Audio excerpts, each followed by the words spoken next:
Hey guys, what's up? My name is Louie. Welcome again to the vlog. For today's video guys, mag-install tayo ng Madflaps na binili ko sa Shopee sa halagang 394 pesos from Imos Cavite. Ito siya guys. Ayan.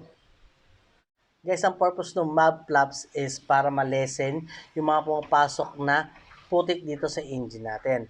May isang other option guys dyan. Pwede kayong gumamit or magpa-install ng full tire hugger.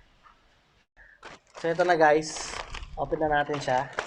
Tingnan natin kung ano ang itsura niya.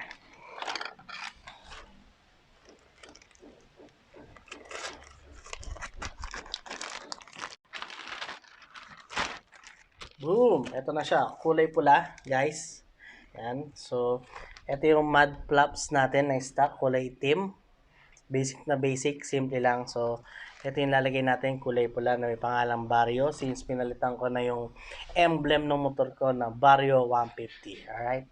So para bagay na bagay. Tara, install na natin.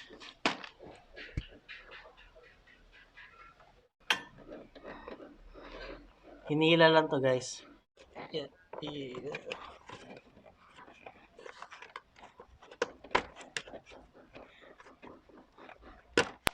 Ayun. Tanggal na siya, madumi.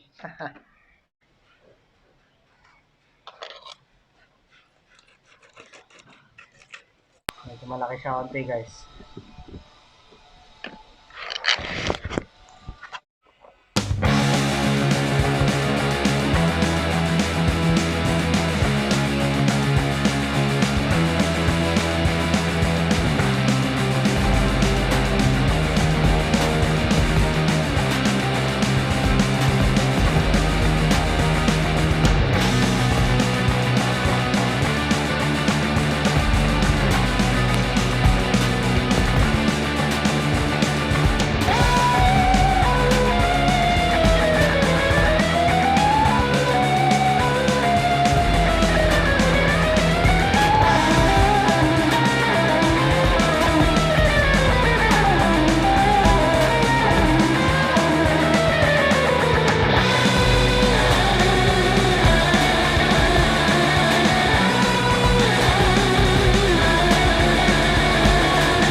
And guys, na-install na natin siya.